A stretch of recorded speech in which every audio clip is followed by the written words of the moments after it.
C'est parti. Bonjour à tous, Marc Laurent, je vais vous présenter aujourd'hui notre solution de pilotage numérique des chantiers de réhabilitation en site occupé. Peut-être avant de commencer, quelques mots sur qui nous sommes. Donc Avis-Locataire est une société éditrice de logiciels informatiques qui existe depuis maintenant 5 ans et qui accompagne les bailleurs sociaux, les constructeurs réhabilitateurs et les prestataires de maintenance technique sur des sujets de numérisation de leur activité et processus opérationnels sur 2 verticales. La première, c'est l'écoute client, l'écoute habitant. On va venir numériser toutes les interactions que nos clients vont avoir avec leurs propres clients, qui peuvent être des habitants, des locataires. Et une seconde verticale qui est les plus techniques, puisqu'on va venir équiper l'ensemble des équipes de nos propres clients d'outils numériques qui leur permettent de faire des contrôles de proximité sur le bâti, des contrôles de premier niveau simples, comme le contrôle propreté, contrôle ménage en partie commune, ou des contrôles plus poussés, comme de la veille technique, veille sécurité, cotation, plan PSP et j'en passe. Aujourd'hui, nous avons plus de 80 bailleurs et prestataires clients qui représentent rapidement à peu près 800 000 logements couverts. Donc, on a différentes solutions. Toutes nos solutions confondues couvrent à peu près 800 000 logements et nous avons plus de 4 000 utilisateurs quotidiens sur l'ensemble de nos solutions. Alors, aujourd'hui, je vais vous parler de notre nouvelle verticale qui est celle de pilotage numérique des chantiers en réhabilitation en site occupé. Quelques mots d'abord, comme vous le savez, la rénovation thermique est un enjeu aujourd'hui, un réel enjeu, puisque l'objectif c'est à horizon 2050 d'avoir une neutralité carbone. Donc l'idée c'est aujourd'hui c'est d'arriver à massifier en fait ces chantiers, et il ne se passe pas une semaine sans que vous entendiez parler dans la presse. Dans ce cadre de figure-là, on a les bailleurs sociaux qui sont des acteurs fondamentaux, puisqu'ils ont eux-mêmes une ambition très forte et une roadmap très importante en termes de rénovation sur le patrimoine, avec à peu près 500 000 logements à rénover dans les 5 prochaines années. Donc, réel engagement et réelle nécessité en fait de se mettre en ordre de marche pour arriver à faire ces chantiers. Alors la problématique de ces chantiers, c'est que c'est des chantiers qu'on appelle en site occupé, c'est-à-dire que c'est des gens qui habitent dans des logements, dans des immeubles, et on ne va pas faire des travaux en les mettant dehors. Et c'est comment j'arrive en tant que bailleur, maître d'ouvrage, à assurer mes travaux avec des gens dedans sans que ça impacte pas trop leur cadre de vie. Donc c'est des chantiers très, très spécifiques, puisque généralement c'est des chantiers d'envergure et coûteux. En moyenne, ça va durer entre 12 et 18 mois. Le coût pour un logement, c'est entre 40 et 60 000 euros. Donc voilà, un impact réel à la fois financier pour les bailleurs. C'est généralement des chantiers, du fait de leur spécificité, qui vont faire appel à des entreprises générales, des grosses sociétés comme les Vinci, des Bouygues, des FH, qui vont, avec leur expertise, pouvoir piloter l'intervention de tout un tas de corps d'État dans les logements. Et pour un même logement, vous pouvez avoir des interventions d'un peintre, d'un menuisier, d'un rénovateur et ainsi de suite. Donc c'est vraiment beaucoup d'interventions différentes pour atteindre cette rénovation totale du logement. Enfin, le troisième point, c'est celui de la complexité des habitants, puisqu'on est face à des gens qui ont leur propre agenda, leurs propres contraintes. L'idée, c'est de s'adapter à leur planning et parfois aussi à des problématiques sociales, puisque aujourd'hui, sur le parc social, on peut être amené à être confronté à des gens un petit peu plus fragiles que d'autres. Donc l'idée, c'est de pouvoir s'adapter en fait à toutes ces contraintes.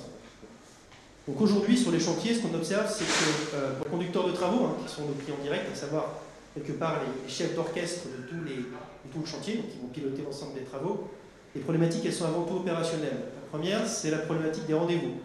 En tant que conducteur de travaux, je dois m'assurer que les différents corps d'État, les différents prestataires ou les équipes interviennent de manière cadencée dans les logements, puissent prendre rendez-vous avec le locataire, qu'ils soient là pour les rendez-vous, et tout se déroule sans accroc. Une vraie prise de temps. Quelque chose de très chronophage, à la fois sur la prise de rendez-vous et sur le risque aussi du no-show. Le no-show, c'est le fait de dire je dois avoir un prestataire qui va arriver pour faire un travail dans un logement, le locataire n'est pas là, il n'ouvre pas la porte. Là, je perds du temps, ça décale dans le temps mon chantier et l'ensemble de la prestation. Et c'est ce que je veux éviter absolument en tant que conducteur de travaux. Troisième point, c'est le suivi opérationnel. En tant que conducteur de travaux, je dois coordonner l'intervention plein de petits prestataires différents, généralement cadencés dans le temps. Comment est-ce que je veux optimiser ça? Aujourd'hui, c'est quelque chose qui peut être vite un casse-tête pour ces gens-là. Enfin, on en a un petit peu parlé, c'est le cœur de l'implantation, c'est les attentes des habitants. On a des habitants aujourd'hui qui sont certes dans le logement social, mais qui sont quand même en attente de qualité de service équivalent à ce qu'ils peuvent trouver sur d'autres secteurs. On pense à Doctolib, on pense à quand je dépose ma voiture chez le garagiste, je suis informé desquelles réparer. Voilà, on a quand même des populations qui en attendent une qualité de service assez élevée, malgré qu'ils habitent dans du logement social. Enfin, on a aussi la quatrième roue du carrosse, qui n'est pas la moindre, c'est le maître d'ouvrage, le bailleur, qui demande une transparence et une visibilité totale sur ce qui se passe sur le chantier, éviter que des problèmes, s'ils remontent, retombent comme la foudre. Donc voilà, puisse avoir un œil simple et rapide sur ce qui s'y passe. Alors, c'est pour répondre à ces contraintes en fait, que nous, aujourd'hui, on déploie notre solution, puisque l'objectif de notre dispositif d'écoute habitant et de pilotage des chantiers vient en fait, in fine, faire des locataires les acteurs du chantier. On va venir en fait travailler à fluidifier grâce au numérique l'ensemble des interactions, de l'information qu'on va pousser aux locataires dans le cadre du chantier, et venir les sensibiliser aussi aux éco-gestes. On va travailler aussi main dans la main avec les conducteurs de travaux à accélérer en fait, le cadencement des chantiers, notamment avec ces systèmes de prise de rendez-vous, j'y reviendrai après. Et enfin, on va offrir à ce même conducteur de travaux une interface qui lui permettra simplement d'être transparent en termes d'information, de planning, en termes d'avancement de chantier à destination de son maître d'ouvrage. Alors concrètement, comment ça fonctionne? On va aujourd'hui mettre à disposition du conducteur de travaux et de ses équipes, donc ça peut être pilotage social, mais ça peut être aussi des équipes un petit peu spécialisées là-dedans, une interface numérique qui va agréger un certain nombre de blocs qui sont comme des grandes fonctionnalités qui lui permettront d'avoir une vue totale sur l'avancée du chantier. Ces différents blocs que vous voyez ici, en fait, vont se scinder en deux grandes parties. La première, c'est l'écoute habitant. On va fournir en fait au conducteur de travaux un dispositif qui va lui permettre de numériser tout ce qui est prise de rendez-vous avec les habitants. Si vous voulez l'analogie, c'est Doctolib pour les chantiers. Avec une spécificité, c'est que je vais devoir adapter mes agendas en fonction de mes sous-prestataires qui doivent intervenir et en fonction d'un chaînage, d'un cadencement entre différentes interventions. Donc, je vais pouvoir numériser mes prises de rendez-vous, automatiser et accélérer les communications multicanales à travers le chantier. L'idée, c'est qu'à n'importe quel moment, je vais pouvoir informer le locataire d'un impact chantier sur son cadre de vie. Par exemple, demain, coupure d'eau. Par exemple, vous avez une voiture en parking, je vais pouvoir cibler uniquement les locataires qui ont un parking pour leur dire que le parking sera condamné, ce genre de choses. L'idée, c'est vraiment d'être très réactif et proactif dans l'information des locataires sur l'impact du chantier sur le cadre de vie. On va travailler aussi en lien avec ça à la mise à disposition d'une interface qui va permettre de suivre d'un point de vue opérationnel l'intervention de tous les prestataires et notamment la signature de quitus numérisés. Concrètement, qu'est-ce que ça veut dire? Je suis prestataire ou sous-prestataire de l'entreprise générale, j'interviens pour réparer par exemple une salle de bain, et je vais pouvoir faire signer un quitus de fin de travaux par le locataire à des fins juridiques. Enfin, l'idée aussi, c'est de mettre à disposition, et c'est notamment le point de la gestion de la réclamation, mise à disposition d'une interface pour le locataire, donc qui peut être web ou via application mobile, pour remonter une réclamation, une réserve en lien avec le chantier. Voilà. L'idée, c'est que le conducteur de travaux soit à tout moment notifié d'une alerte, puisse le traiter et lever la réserve en l'attribuant à qui de droit. Alors, on va enrober un petit peu tout ce dispositif d'écoute client, notamment à travers d'enquêtes en cours et en fin de chantier. L'idée, c'est d'avoir un retour en temps réel sur la qualité de service obtenue par les différents prestataires. Donc, comme vous le voyez, c'est un dispositif assez complet, à la main du conducteur de travaux, qui lui permettra en temps réel d'avoir les statistiques de taux d'avancement sur son chantier pour communiquer à la direction de son maître d'ouvrage sur le taux de pénétration, taux d'avancement et réserve éventuelle. Alors concrètement, une fois qu'on a vu ces briques, comment ça fonctionne? Je suis locataire. J'ai demain des interventions dans mon logement. Et comment ça va fonctionner? Dans un premier temps, je vais recevoir un SMS ou un mail de la part de l'entreprise générale qui va me dire « Bonjour, nous devons intervenir dans votre logement demain sur des chantiers de menuiserie. Merci de prendre rendez-vous en cliquant sur le lien suivant. » Je clique sur le lien, je choisis mon créneau. Dès que mon créneau est choisi, je suis notifié automatiquement par l'entreprise générale de la confirmation de ce rendez-vous.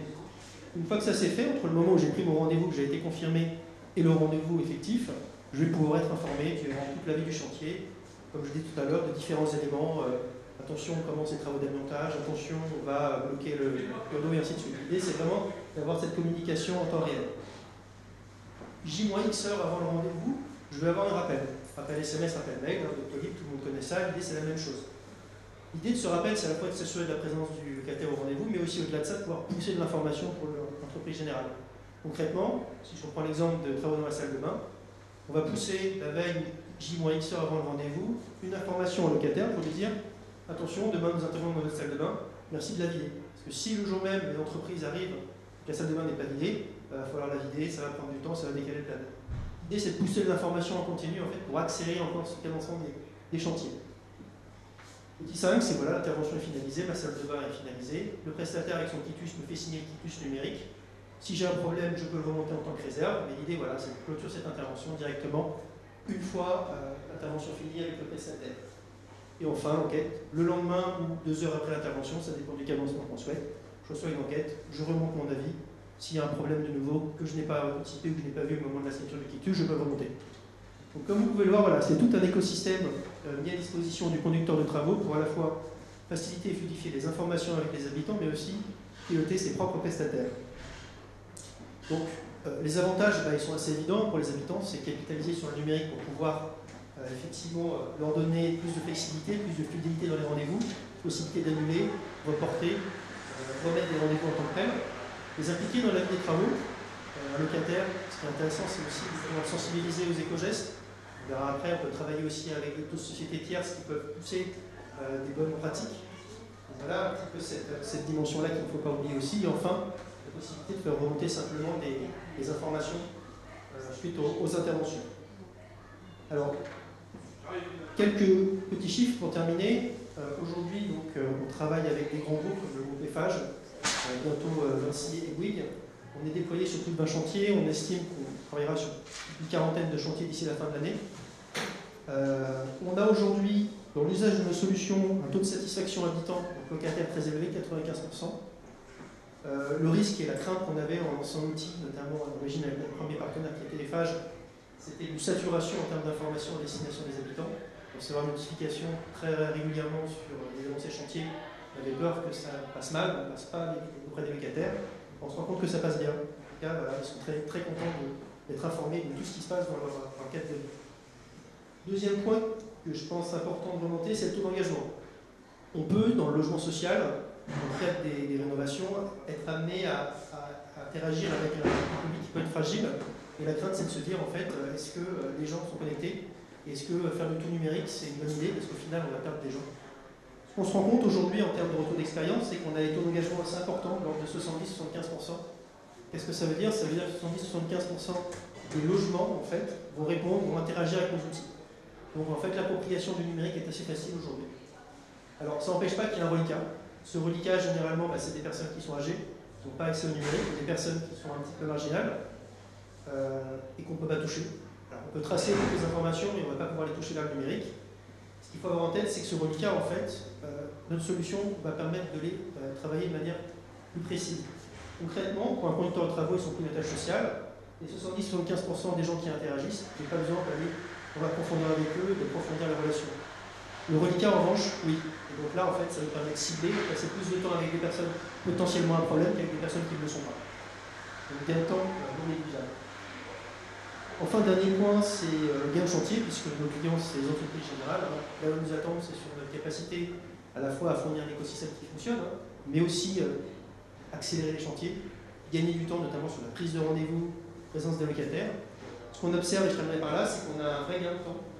On va estimer à peu près à 90 heures, à peu près 3 semaines de chantier, par rapport à l'usage des outils. Donc un réel gain financier pour ces acteurs-là. Je vous remercie. Merci. On a peut-être peut prendre une question. S'il y a des questions. Oui, c'est souvent des opérations à voir qui sont l'objet de ces interventions. Alors, il n'y a pas de. Ça peut être des opérations à tiroir ou ça peut être des opérations très larges. Il n'y a pas de spécificité. Aujourd'hui, effectivement, on a commencé sur des opérations de réhabilitation, conception, réalisation, sur des chantiers, alors généralement lourds. Le dispositif est déployé sur des chantiers où il y a minimum 50 logements. On a commencé sur du logement et aujourd'hui on commence à travailler sur du site occupé qui n'est pas forcément du logement, qui peut être de l'université, qui peut être de l'école, des laboratoires. La solution s'adapte parfaitement à ça. Et simplement, là, vous disiez que c'était plutôt, vous citiez Eiffage, donc c'est plutôt ciblé sur les entreprises générales de construction ou OPC. Écoutez, parfait, merci, on peut l'appeler.